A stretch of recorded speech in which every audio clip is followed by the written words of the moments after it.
Today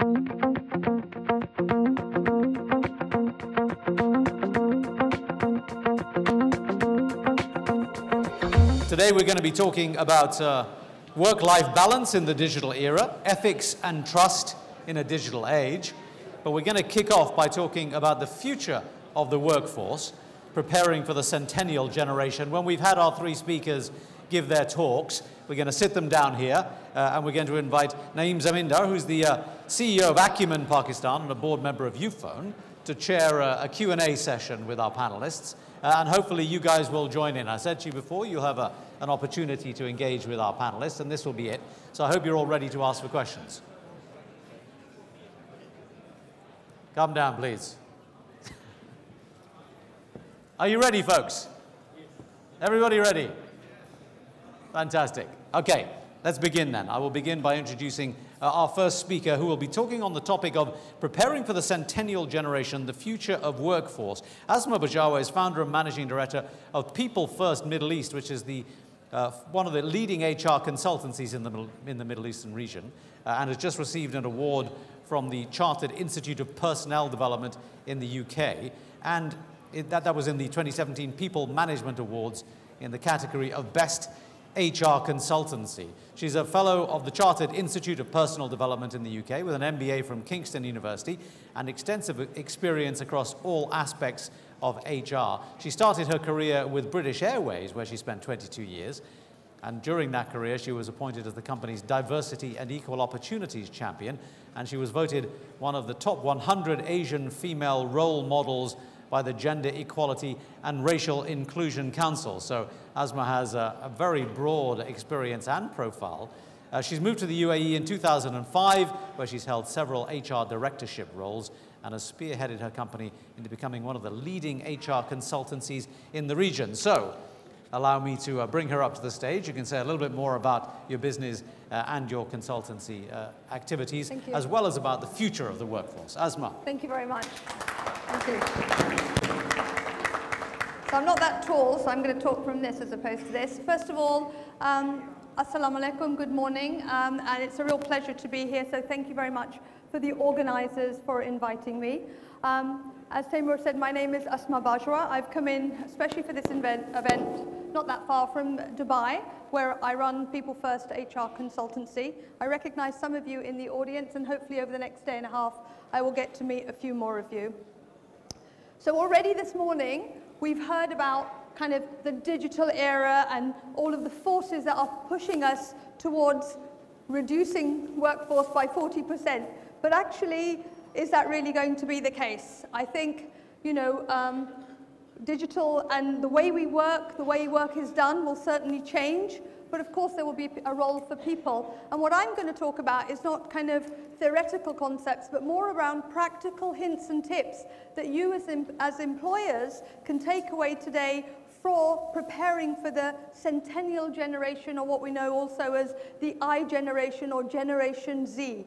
So that's what I'm going to be talking about.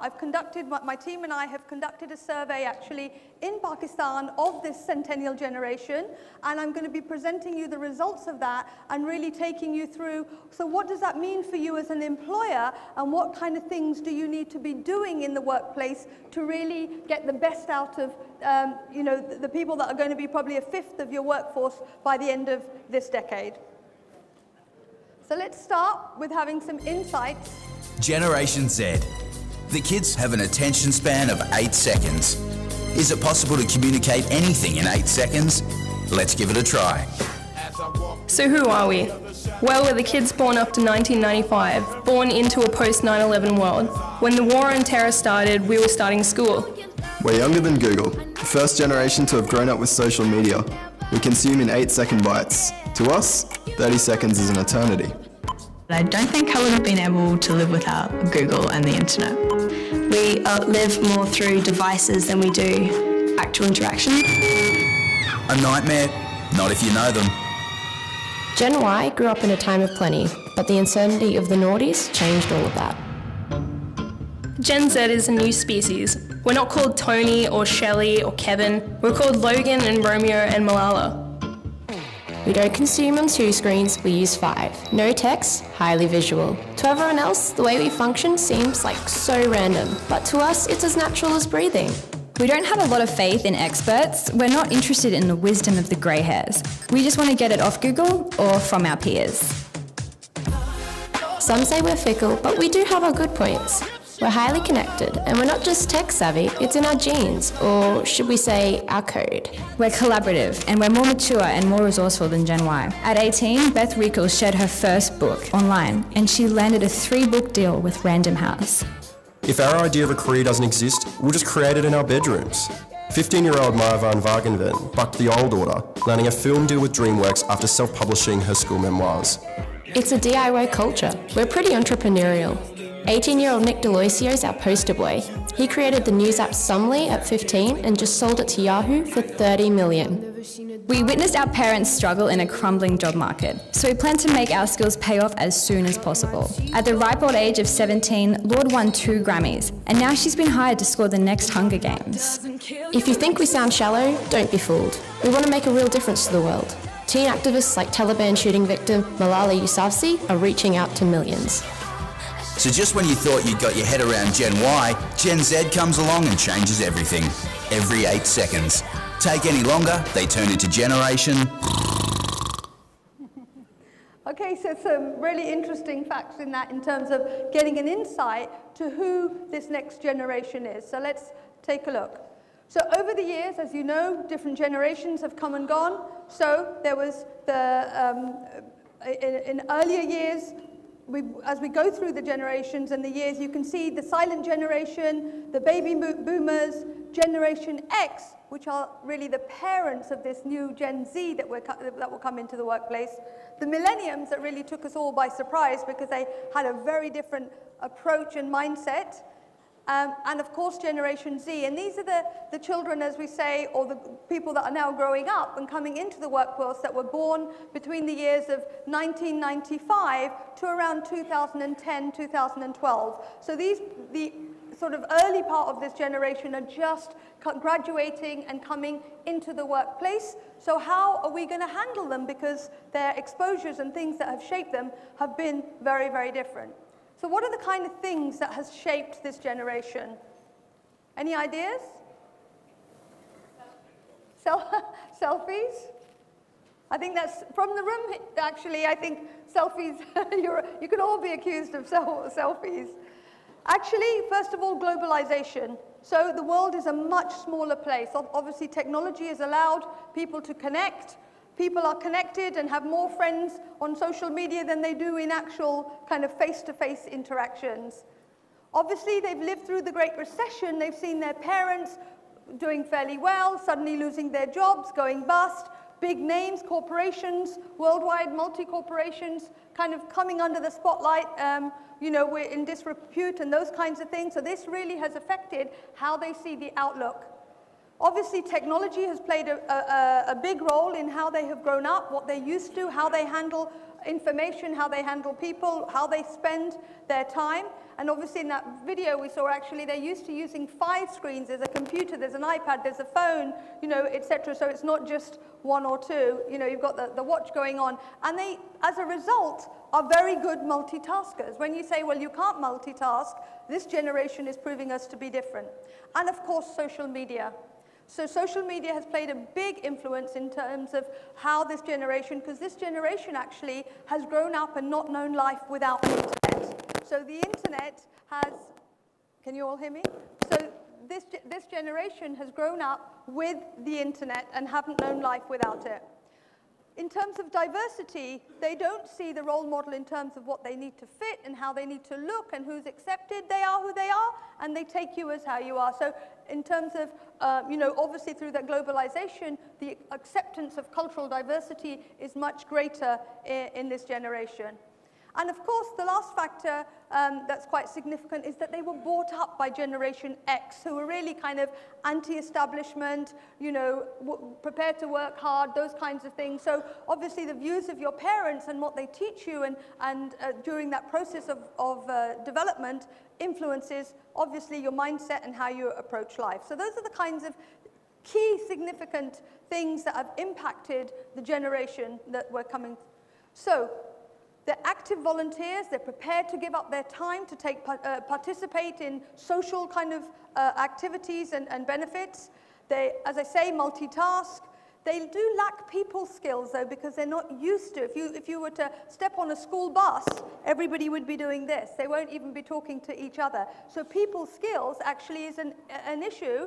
But having said that, our research and a lot of other research has shown that still they prefer to have the face-to-face conversations. So don't mistake the fact that they're always facing and kind of talking to their phones as an issue around that they don't want to have face-to-face conversations.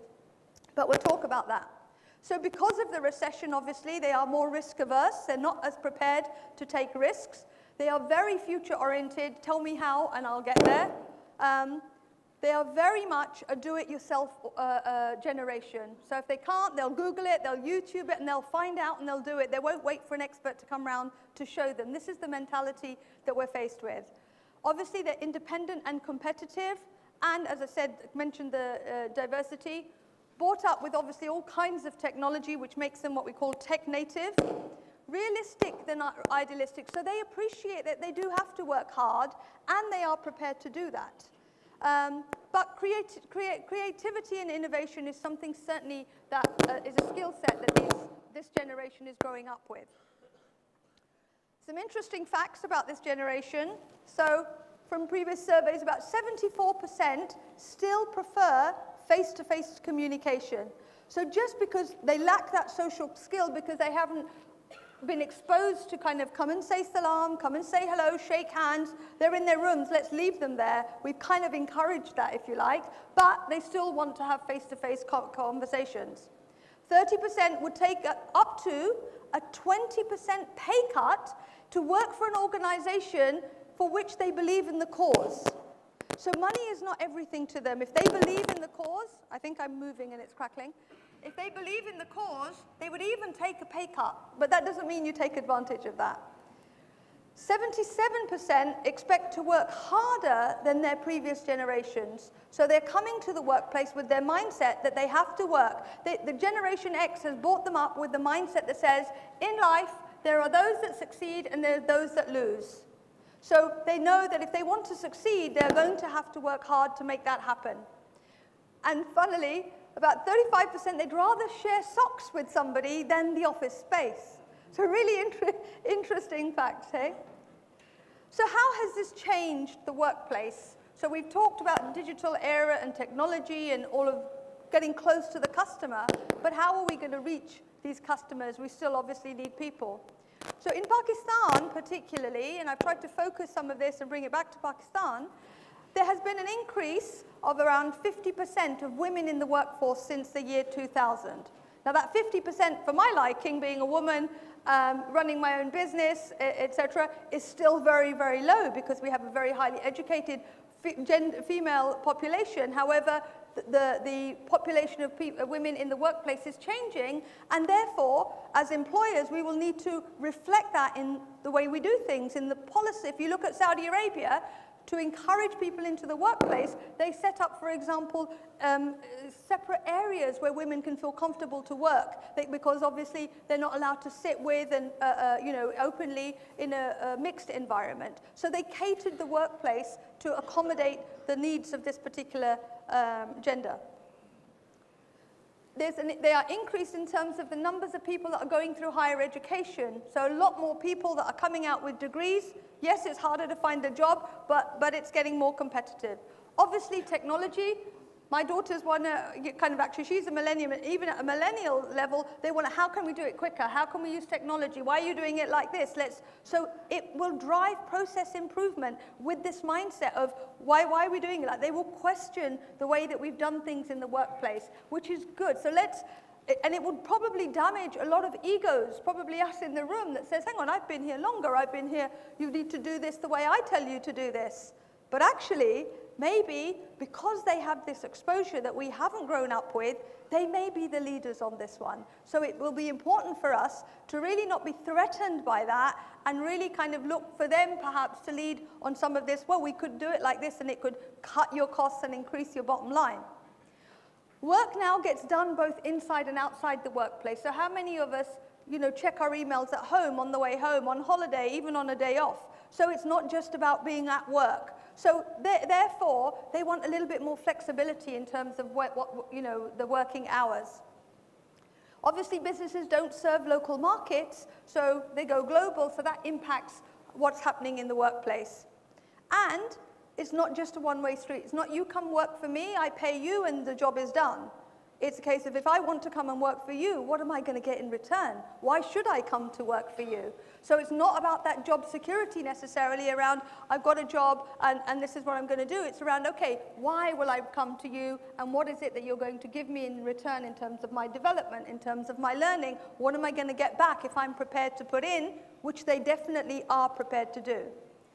And of course, evolving laws, and working practices, things like, I've already mentioned, for example, more women in the workplace. You'll have to think about policies such as maternity leave, those kinds of things. As work environments change, these kind of things will come in.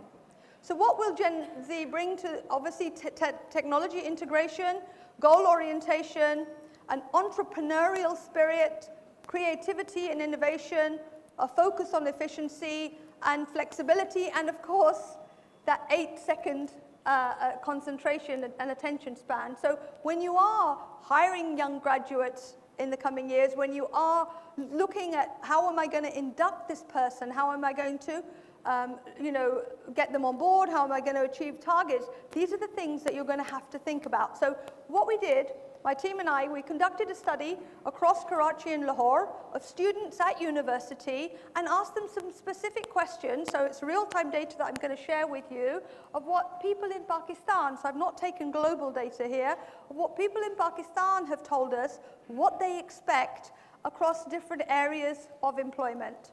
So if we look at we've looked at recruitment and selection. So in this area, we looked at how will you be looking for a job? So as an employer, how are you going to go and source the best candidates? How should they be selected? What kind of process? They don't think that you should look at their CVs anymore because they don't have any experience. And what should that selection process look like? On an onboarding perspective, what should that orientation and induction program look like?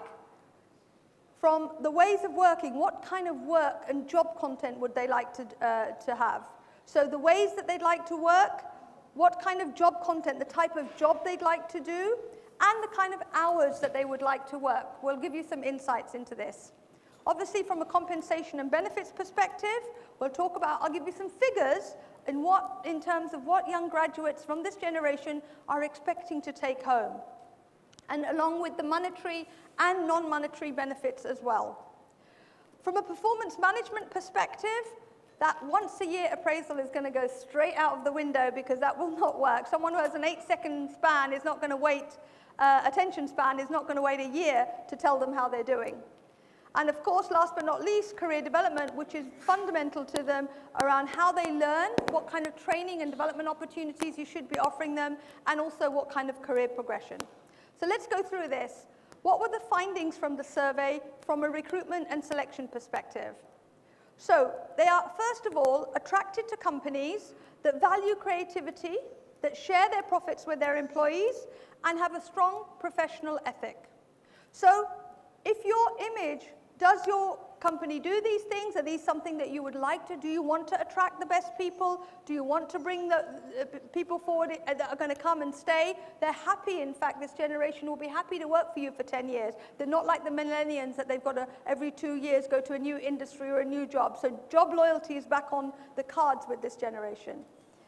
They prefer to work companies that give back to the community. So if you are investing in social responsibility initiatives, looking at how your brand is projected in society and how people see that, that is important when they even look at who they want to work for. So it's not just I need a job, they'll be like, who do I want to work for? I want to work for a Netflix or a Google because. The ways that they will be looking for jobs are through your company website. So make sure your company website has the right content, is attractive to a young employee or a potential employee, tells them what they want to know about yours. So pay some attention around, because that's the first place they go. They won't be looking at a recruitment agency. Job portals, obviously, and obviously LinkedIn, which is proven. And all of these things, I think, are important because they bring down the cost of recruitment. I think I read somewhere that 70% of recruitment costs have come down through these kind of interventions. So again, there's a benefit for the business for us to adopt and really bring in these kind of working practices. They prefer assessment methods to be face-to-face. And they even suggested, look, I don't have any experience, so why look at my CV? Why don't you trial me for the job, for a day on the job? And of course it said, you know, get rid of the CV screening. So really, in terms of recommendations of things that you should be really looking at and seriously considering, because these are, as I say, by the end of the decade, going to probably make up about 1/5 of the workforce, employer branding really matters. So think about how you're positioning yourselves. You know, great things like this are going to be really important. Focus on CSR initiatives and what you're doing to give back to society for the greater good of people outside the organization that are perhaps affected by your working practices. You know, the environment is affected. If you're in manufacturing, all of these things you've got to take into consideration more than just what happens in the four walls of your organization. Increase your brand awareness through kind of positioning. So how are you going to go? Are you going out to career fairs? Are you going, you know, where will people get to know about your organization? You really need, you're going to be up against competitive organizations pulling for the same talent pool. So if you want the best of these people, these things are really important.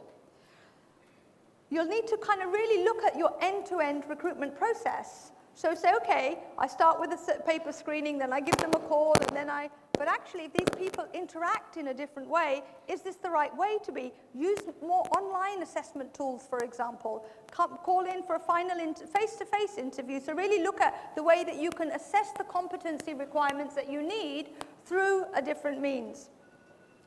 And of course, integrate technology and social media as much as you can in this, because that's where you know, they will be looking. On an onboarding perspective, Generation Z have done the research already. They know who they're coming to work for. So don't spend your time really telling them about the company. They've read that. Tell them the bits they can't read on the internet or they can't find available in the general domain. Tell them about the company culture. Help them understand who the people in the team are, those kinds of things.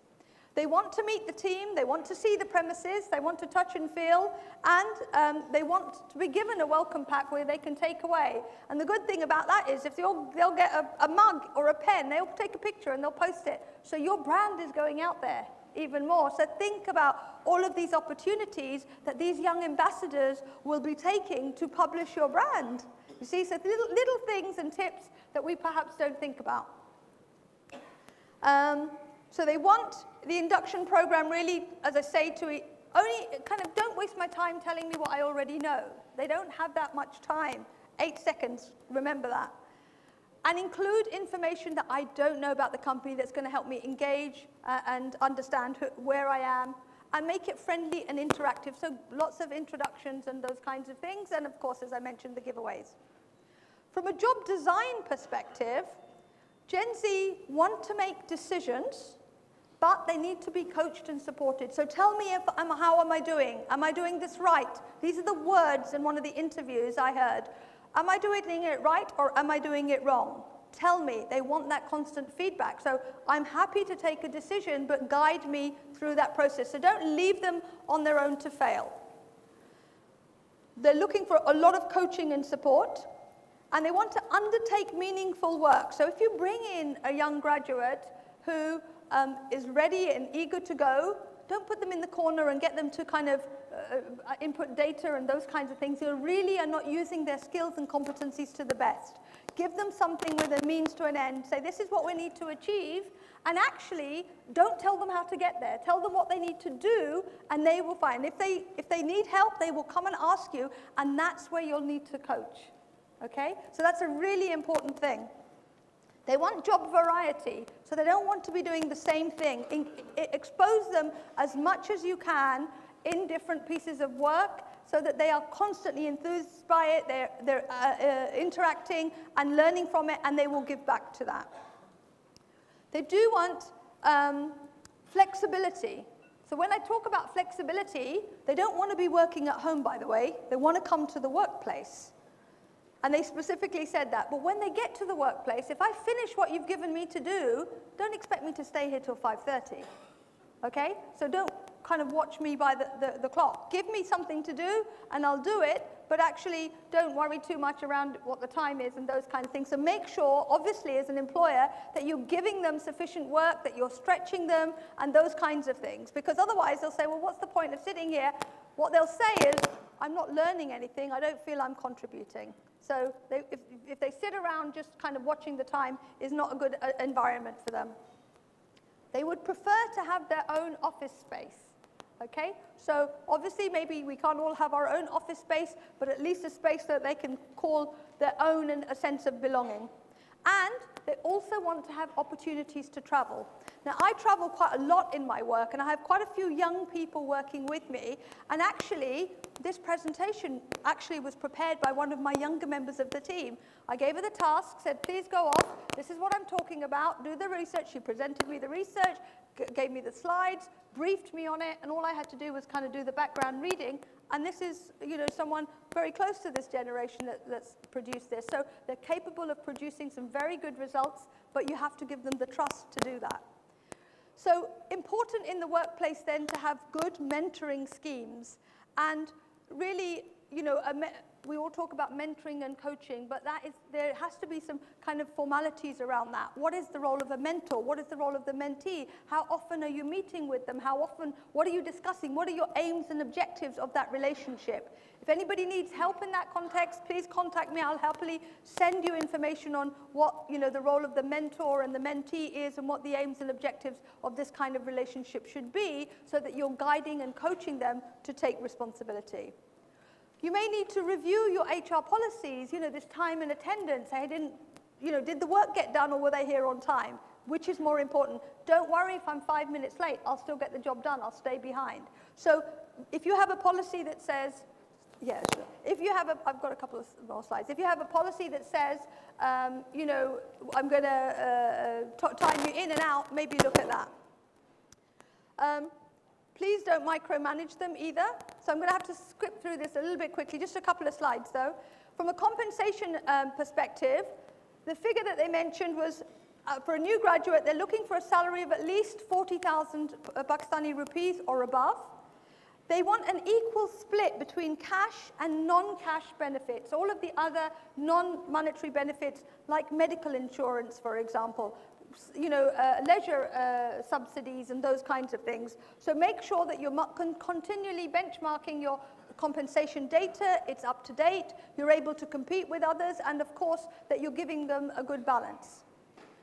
Now, performance management particularly, where we're used to this end-of-year appraisal, out of the window completely. We've already heard good organizations now moving to more regular reviews, not focusing on what you've done, but what you're going to do. So this generation want weekly or monthly conversations. Tell me how I'm doing on a constant basis. So when you're designing or looking at your performance management framework, really look at how you're going to build that in so it's robust and there's a mechanism to do that.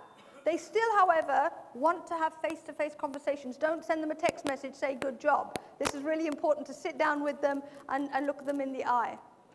And last but not least, on the career development perspective, they want, from a training perspective, they want to learn on the job.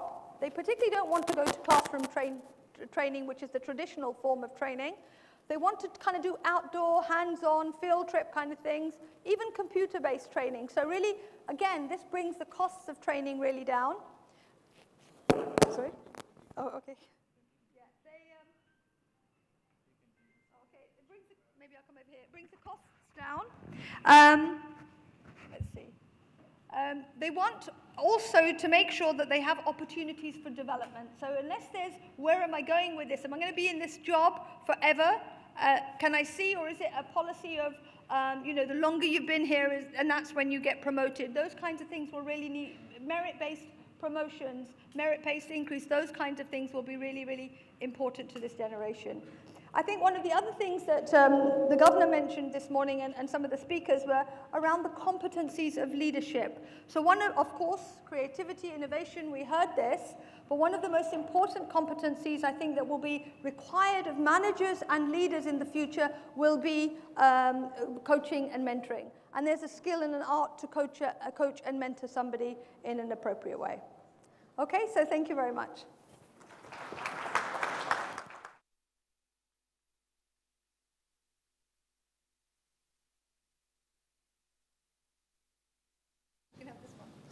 Was ever a generation so examined?